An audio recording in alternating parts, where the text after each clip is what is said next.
C'est au stade de la Forêt qu'il fallait se trouver ce dimanche 3 avril pour assister à la rencontre entre l'équipe d'Egeversheim 2 et Kielstedt 3.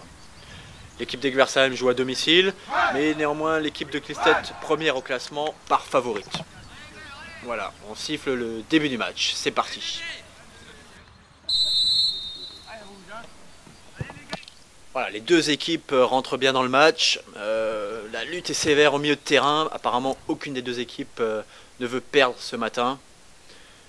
On voit des deux côtés des actions remarquables en milieu de terrain, mais pas beaucoup d'occasions, c'est vrai, près des buts. Voilà, on a une attaque mais qui ne donne rien de Kielstedt. Et c'est la contre-attaque d'Egeversheim. On a Claude qui nous fait une accélération sur le côté du terrain, qui accélère à fond et qui essaye de faire la passe, mais apparemment la passe est interceptée. Ah, dommage pour cette fois-ci. Sepi qui dégage, rattrapé par un joueur de Kielstedt, qui tente une frappe des 30 mètres, mais sans souci pour le portier d'Egeversheim. Et c'est la relance de Jérémy sur Sepi la machine, qui accélère sur le côté gauche du terrain.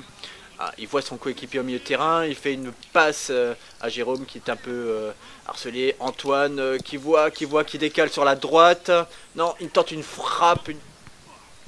L'équipe d'Egeversheim semble bien maîtriser son sujet en milieu de terrain dans cette première mi-temps.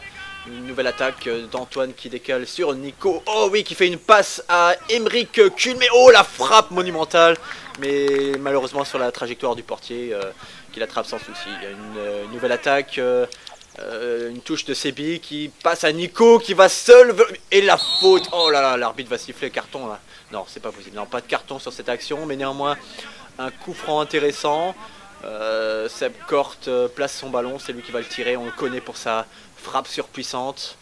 C'est sifflé, il va tirer et voilà. Ah non, malheureusement à quelques millimètres du but. C'est dommage, c'est des occasions à ne pas rater. Voilà, dégagement de l'équipe de Kielstedt sur le numéro 7 qui essaye de passer, mais Seb Kort est là et il n'arrive vraiment rien à faire là, l'équipe de Kielstedt ce matin. Il semble bloqué au milieu de terrain. Une nouvelle attaque d'Egeversheim, un centre et la frappe d'Alex contrée. Ça va faire corner. Décidément, l'équipe d'Egeversheim pousse. Et c'est tiré. Ouh non, Emeric de la tête, il a essayé, mais apparemment il a été poussé. Voilà, l'équipe de Kielstedt qui repart à l'attaque. Une passe et oh le tacle. Oh, quelle simulation là, il n'y a rien, il n'y a rien. Allez, bon, l'arbitre siffle coup franc. Ils vont essayer de faire quelque chose. Non, l'attaque ne donne rien, c'est la contre-attaque. Antoine, les actions sont confuses, milieu de terrain.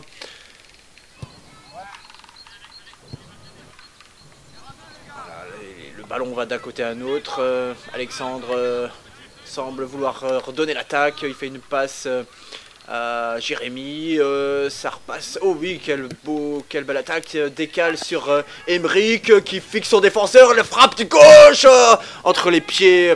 Oh là là, une frappe placée, mais le portier était vigilant, il attrape ce ballon. Ah voilà, une action Sepi la machine, toujours présent. L'équipe d'Egeversheim est vraiment présente là en début. Oh là là, une attaque sur une passe sur Yannick qui décale, qui tente le centre. Ah non, mais l'adversaire, le défenseur est là et prend le ballon. Et voilà, l'équipe de Kielstedt qui joue ce coup franc, qui tente de passer sur l'attaquant, mais Seb Kort est présent, il protège le ballon, ça sort. Non, le ballon ne sort pas. Relance d'Egeversheim sur Hervé, défense centrale, très présent ce matin. Voilà, ça joue bien en passe courte. Sepi qui repasse au portier, qui repasse à Sepi, et c'est parti pour la relance vers le milieu de terrain. Voilà, il ne se laisse pas surprendre. Passeur Alex, Nico. Nico, ça joue vraiment en passe courte. Voilà, une contre-attaque de Kielstedt par le numéro 10 très présent, qui est face à son adversaire. Mais le défenseur central, Hervé Gilbert, est vraiment présent. On l'a vu sur ce tacle. Et voilà, également, là, il laisse vraiment rien passer ce matin. J'aimerais pas être en face de lui ce matin. J'ai vraiment l'impression qu'il a pris son match à fond. Et le voilà qui relance, très propre derrière. Voilà, encore une action Kielstedt et Hervé qui surgit. qui prend le ballon. Et voilà, ça joue bien. Une touche pour Egersheim. Une autre attaque de Kielstedt qui essaye de passer le milieu de terrain, mais ils ont vraiment du mal ce matin. Voilà, les joueurs sont pressés. Oh là là, ils tombent à peine poussés par le défenseur central. Voilà, coup franc de Kielstedt à 40 mètres du but, qui va essayer de faire quelque chose, mais il tire trop haut et cela n'inquiète vraiment pas Egersheim. Voilà pour cette fin de première mi-temps, avec une légère domination de l'équipe d'Egersheim. Le match reprend et c'est parti, engagement d'Egersheim. Je pense qu'aucune des deux équipes n'a envie de rester là.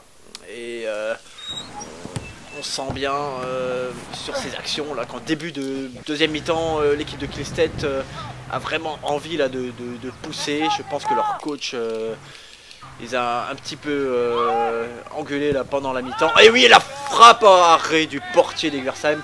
Voilà, on sent les attaques un peu plus présentes. Ils veulent montrer qu'ils sont pas en première place pour rien. Voilà, mais l'équipe d'Egersheim veille, la défense est là, s'épille, voilà. Et c'est reparti une attaque, même l'attaque d'Egersheim qui revient en défense justement pour les aider. Et la contre-attaque, oui, d'Alex qui part en accélération, mais le défenseur est là, il tombe, il n'y a rien, ça continue à jouer, voilà. L'expérience derrière, une tentative de relance, petit accrochage là. Les esprits s'échauffent là ce matin du côté de Kielstedt. On voit bien la frustration parce qu'ils n'arrivent pas à concrétiser leur attaque. Voilà, Jérôme qui relance, qui passe un petit peu court, voilà, il n'y a rien. C'est vraiment nerveux là du côté de Kielstedt ce matin. Ah voilà, bon, il se prend quand même un petit carton jaune, c'est vrai que pour l'ensemble de son œuvre, il est un petit peu agressif ce matin, mais c'est une agressivité bien saine. Le coup franc de Kielstedt, non, qui ne mène à rien. L'équipe de Kielstedt semble vouloir imprimer son jeu là en deuxième mi-temps. Les attaques se font de plus en plus sérieuses. Voilà, Seb Kort qui enlève bien ce ballon, mais l'attaque continue. Le numéro 13 qui fait une passe sur l'aile à l'attaquant qui va centrer sur la tête, et la tête manquée à quelques centimètres du but. Le portier était battu. Voilà, Sebi qui dégage, qui dégage mal. La balle dans l'attaquant qui part droit au but, qui frappe. Stoppé, arrêt réflexe du gardien, mais l'attaque ce n'est pas terminé. Le ballon qui revient dans l'attaquant, qui centre sur le numéro 11. Qui frappe juste au-dessus de la barre. Ouf, là, l'équipe d'Egersheim peut souffler. Le coach remplaçant décide qu'il faut faire un petit peu de changement pour faire souffler l'équipe. Voilà, et c'est l'entrée de Fabrice, le Sergio Ramos d'Egersheim qui rentre en forme. On va espérer que ça va changer la physionomie du match. Voilà, Fabrice qui est tout de suite rentré dans le jeu. Mais la balle est toujours pour l'équipe de Kielstedt qui tente une frappe. On pourra noter également le sélectionneur de l'équipe 1 présent pour recruter éventuellement dans la réserve de la 2. Voilà, et un nouveau changement à Egersheim, cette fois-ci la rentrée de Ekman, le meilleur buteur de l'équipe historique d'Egersheim, qui rentre légèrement blessé récemment.